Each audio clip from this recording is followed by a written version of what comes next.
3x + 5y = 0નું 4 ભિન્ન ઉકેલ મેળવવાના છે. આપણે અહીંયા વારાફરતી એક્સની કિંમતો ધારી લેવાની અથવા તો વાયની કિંમતો ધારી લેવાની અને પછી સોલ્યુશન લાવવાનું. મતલબ કે કઈ રીતે? જો આ રીતે પહેલાં એક બોક્સ બનાવી લેવાનું એક્સ વાય, કે જેના કારણે આપણે અલગ અલગ રીતે ઉકેલ મેળવી શકીએ. આપણે 4 ઉકેલ મેળવવા છે એટલે 4 ખાના કરી દીધા છે. બરાબર છે. આપણે એક વખત ધારી લઈએ કે ધારો કે એક્સની કિંમત 0. ધારો કે x = 0.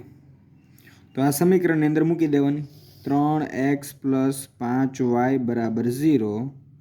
તેથી x બરાબર મૂકીશું આપણે 0, તો 3 કૌંસમાં 0 વત્તા 5y = 0. 3 × 0 એટલે 0 થઈ જશે. 3 કૌંસમાં 0 મતલબ કે 3 × 0. 0 વત્તા 5y = 0. 0નો તો સામે જાય તો સરવાળો તો કાંઈ ફરક નહીં પડે, તો 5y = 0. તેથી y = 0/5. તો 0/એમાં મતલબ પણ શું થાય? 0. તો y = 0. તો xની કિંમત 0 ધારી તો y પણ મળશે આપણને 0. ચલો બીજી આપણે એકાદી કિંમત એવી ધારી લઈએ કે ધારો કે x = 1. શું ધારીએ છીએ? ધારો કે x = 1. તો xની કિંમત, આ સમીકરણ આપણું કયું સમીકરણ છે? 3x + 5y = 0.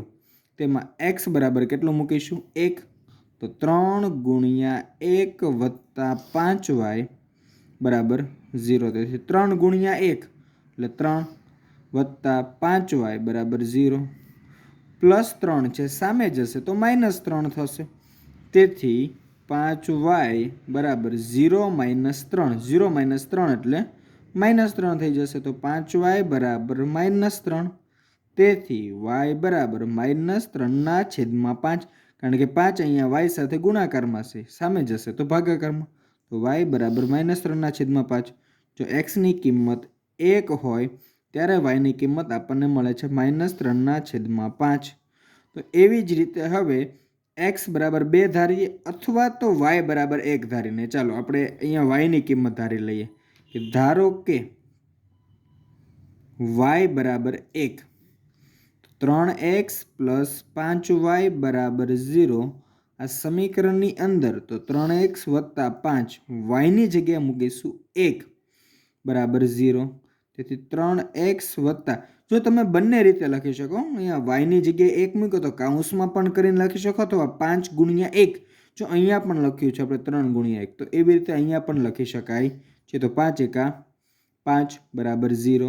તેથી 3x બરાબર +5 સામે જાય તો -5 થવાના. આપણને ખબર ને 0 - 5 એટલે -5. આ વખતે ડાયરેક્ટ લખી દીધું છે. તેથી x બરાબર -5/3. 3 ગુણાકારમાં, સામે જાય તો ભાગાકારમાં થશે. તો અહીંયા ખાસ ધ્યાન રાખીને કિંમત મૂકવાની. yની કિંમત 1 હોય ત્યારે xની કિંમત -5/3. તો એવી જ રીતે હવે xની કિંમત અથવા તો yની કિંમત ધારીને ચોથું ભિન્ન ઉકેલનું બિંદુ મેળવી લેવાનું રહેશે. ઓકે.